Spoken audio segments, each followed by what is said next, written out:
Welcome to the Deep Dive, where we cut through the noise of global research and deliver the crucial insights you need to be well-informed. Today, we are undertaking a really fascinating, if a little baffling, deep dive into a comprehensive country report on the global iGaming landscape. We are. And we're zeroing in on the Gambia. It's a market that exists in a state of, well, almost perfect legal contradiction. That's a good way to put it. We're seeing a place where the explicit letter of the law and the day-to-day operational reality are just wildly and dangerously disconnected. And that disconnection is exactly what makes this report so critical. For those who are maybe new to our analysis, we should probably clarify who we are. Right. We are the Gambling Databases research team. We're a group dedicated to delivering these really in-depth analyses of the global iGaming landscape. In each country-specific report, we look at everything. Right. Exactly. Key aspects like local regulations, taxation, player experience, operator conditions, emerging trends, the whole picture. Our goal is to provide a clear, data-driven understanding of how the industry actually functions within each market. And what makes it unique. What makes it unique, yeah. So our mission for you today is to unpack the complexities, the paradoxes, and, frankly, the astronomical risks involved in the Gambian iGaming market. Mm-hmm. The central tension we have to explore is that while the law explicitly forbids gambling, the government is somehow collecting massive revenue from it. The report actually brands this environment a legal void zone. A very dangerous term. Okay, so let's start with the root of this incredible rift, which is the law itself. Right. You have to start with the foundational paradox, and it dates back over 50 years. 50. Yeah. The core legal framework is the Betting and Gaming Act of 1973. That's Act 16 of 1973. And this thing isn't obscure or vague at all. So it's clear. It's crystal clear. The statute explicitly prohibits Gambian citizens from gambling, making any participation a criminal offense. And what are the penalties attached to this? I mean, this archaic act. They're pretty significant. Fines are up to D1,000, or imprisonment for up to 2 years. Wow. Now, just imagine a law with penalties that severe, written before the internet, before mobile phones, and then theoretically applying it to someone placing a sports bet on an Android app today.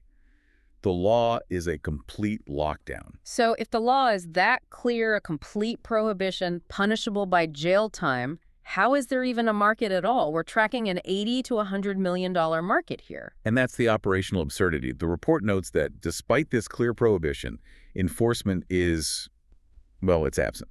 Minimal to none. So no one gets prosecuted? There are no known prosecutions for gambling offenses in recent history. Yeah. This systemic non-enforcement is what creates the operational permissiveness we see today. The authorities are, just choosing every single day not to enforce a major criminal statute. And this limbo, it impacts the physical world too, right? I mean, Yeah. land-based casinos are legally required to be vigilant. They are. They're supposed to display notices forbidding citizens from gambling. Mm-hmm. But the report confirms this is just routinely ignored. Where? In the main cities? Yeah, in urban centers like Banjul and Kololi, people openly gamble with no documented enforcement. The government is basically signaling acceptance through its own inaction. That passive acceptance is key, but what about online? The online market is even more chaotic. There's simply no legislation that specifically addresses online gambling. Nothing for casinos, sports betting, poker? Nothing. It's all just unaddressed. And vitally, there is no licensing process from any government agency for iGaming. If you want a Gambian iGaming license, the answer is simple. It doesn't exist. This point about governance is crucial. The Ministry of Justice licenses those physical casinos you mentioned, but it seems like they don't really monitor them, and yet there's no dedicated iGaming regulator for this huge digital space. Not at all. So how are offshore international operators exploiting this vacuum? Well, they can't rely on traditional banking systems, obviously, because of the legal status. So online betting thrives, facilitated by these offshore platforms, but it's operationalized locally through these really robust agent networks. What are those exactly? They're localized physical centers, often just small shops where customers can hand over cash deposits. The agent then processes the transaction and gives you a betting code or a ticket you can use on the international platform. Okay, let's zoom in on that mechanism for a minute, because that's not just a logistical workaround, is it? It's a critical insight into the risk management here. Absolutely. This system transfers the risk. It lets international operators avoid handling huge amounts of physical cash. And instead, they rely on local agents to manage that liquidity. Exactly, to manage the liquidity and the exposure. For the consumer, it provides access to digital betting, even though many citizens are unbanked. But for the entire financial system, it creates this massive black box of money flow. Facilitating cash to digital transfers with almost no oversight. Minimal oversight. It immediately raises huge red flags. Which brings us squarely into the second section of the report. And it's labeled with a really serious critical risk warning. A lot of markets have gray areas, but this feels different. Why does the lack of regulation here elevate the risk so much? Because a legal gray area implies ambiguity. A lawyer could at least argue your case. A legal void zone means you have zero legal protection. Zero. You have no legal standing whatsoever because your entire business is based on an activity the law explicitly criminalizes, even if that law isn't being enforced right now. So what does that mean in practical terms for an operator? It means you are completely vulnerable to arbitrary enforcement actions at any time without any warning. The political climate could shift tomorrow. A new minister could just decide to crack down. Right. Block your sites, seize your assets, prosecute your local agent networks, and if that happens, you have absolutely zero legal recourse in a Gambian court. The report really emphasizes this. There is no legal pathway to get an iGaming license. You simply cannot achieve legitimacy there. So you're risking everything for a market that's not just unregulated, but is actually hostile to your legal existence. But the risk goes beyond just the local government, doesn't it? This has to hit global compliance. Precisely. This is where operators face what we'd call a reputational and financial liability nightmare. Yeah. The complete absence of mandatory AML/KYC requirements. That's anti-money laundering. And know your customer. Correct. That absence exposes operators to massive money laundering risk.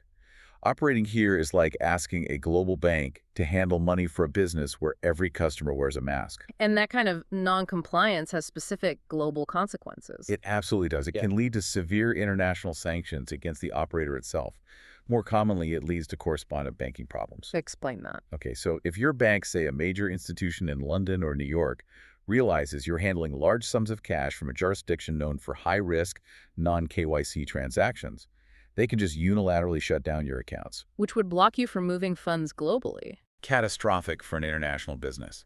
And it essentially blacklists you from ever entering reputable regulated markets in the future. That makes the whole operational side a practical nightmare, even if an operator tried to be responsible. How reliant is the infrastructure on these cash-based high-risk systems? Incredibly reliant. We see mobile money accounting for about 45% of all transactions. Services like Q-Money and AfriCell Money. Exactly. They're vital. This is necessary because there is no legitimate banking support for gambling. No major credit card processors or local banks want to touch these transactions. Because of the legal vacuum. Of course. And when you're dealing mainly in informal mobile transfers and cash via agents, you introduce an extreme level of fraud and chargeback risk that a legitimate business just can't effectively mitigate. So given these immense legal, financial, and reputational risks, what's the size of the prize? Is this market even worth the headache? The answer from the report is a pretty brutal no. The estimated unregulated market size is relatively small, only about $80 to $100 million annually. Which isn't tiny, but in global terms. It's small. To put that in context, the necessary overhead for global compliance, say getting a Malta license just to manage your offshore operations, it just overwhelms that local revenue potential. So the economics don't add up. Not at all. The report's verdict is uncompromising. The economics are impossible for legitimate operators once you factor in compliance and tax burdens. Right. The market is just too tiny to absorb the costs of running a responsible legal business. That assessment is one nail in the coffin. But we have to discuss the second, and arguably the biggest nail. The huge financial hurdle placed directly on the consumer. Oh, yeah. Let's talk about the ultimate player deterrent. That 40% tax. The taxation structure is maybe the most shocking part of this whole dual reality. Yeah. As of January 2025, there is a shocking 40% withholding tax on all player winnings. 40%, up from 30. Up from 30, and it's deducted at the source by the operator or the agent before the player ever sees their payout. Let's just sit with that number for a second. 40%. In almost any regulated market globally, that kind of tax rate on winnings would just halt activity entirely. Or force everyone into shadow markets. Exactly. What is the explicit impact of taxing every single win, no matter how small? It just destroys the value proposition for the player. There are no tax-free thresholds. So imagine you win $100, and immediately 40 is withheld. It's a huge incentive to cheat the system. It's a colossal incentive for players to find operators who don't report winnings to the Gambian Revenue Authority, the GRA, at all. The government is maximizing short-term revenue while actively encouraging unregulated black market engagement. It's an act of self-sabotage. It ensures that any operator trying to follow the rules will be economically uncompetitive with those that just ignore the GRA. Exactly. They are generating revenue from the industry, but they're doing it in the most unsustainable and market-destructive way possible. But despite that massive tax hurdle, the underlying conditions for digital gaming growth in the Gambia are surprisingly strong, which just highlights the tragedy of this regulatory failure. What does the infrastructure look like? The foundational elements are excellent, actually. The population is extremely young, which is vital for digital markets. The median age is just 19.5 years. Wow. Yeah. And the majority of the population, 58%, between 15 and 54. That represents the prime gambling-friendly demographic. They're ready for mobile engagement. And the digital adoption rate is substantial. Absolutely. Internet penetration is around 65%, and mobile penetration hits a very strong 85%. And that's driven by Android devices, I'm guessing? Mostly, yeah. Driven by the affordability and widespread use of Androids, people are connected, and they're comfortable using mobile money services, which facilitates rapid transactions. So the demographics, the infrastructure, the appetite, it's all there. But the market is being choked by law and tax. What are these young consumers looking for? Market participation is predominantly centered on sports betting. That accounts for the vast majority of activity. And after that? Then online casino games. Consumer behavior analysis shows peak activity during evenings and weekends, with average sessions lasting between 30 and 45 minutes. Classic mobile betting patterns.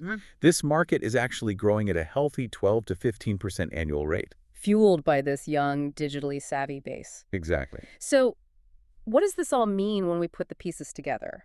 We have a market with high growth potential, great demographics, good infrastructure, but the legal vacuum and this insanely player-hostile tax framework are actively fighting against any legitimate development.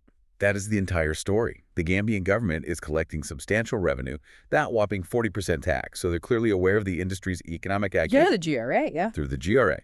Yet, by refusing to provide any regulatory framework or legal protection, they guarantee that the market remains a high-risk legal black hole, benefiting only the most cavalier, non-compliant offshore operators. Which brings us to our final assessment of this incredibly complex market. Our final verdict from this analysis is pretty uncompromising. When we calculate all the risks, the regulatory environment, the operational hurdles, the Gambia market receives an operator ease score of 1.5 out of 10. 1.5? That's almost impossibly low for a legitimate market. It is. It's deemed an extremely high-risk legal void zone. The report concludes that the current risk profile makes this market completely unviable for any legitimate long-term operation. You're facing prohibition, no licensing, and player revolt because of the tax.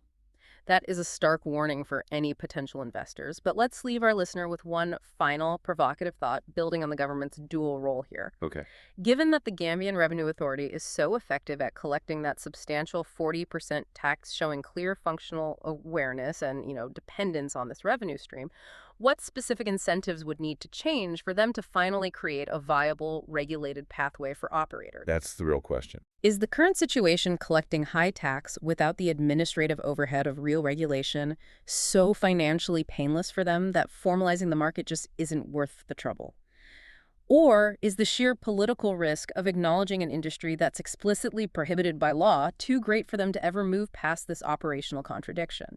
Something for you to mull over as you consider the future of West African iGaming.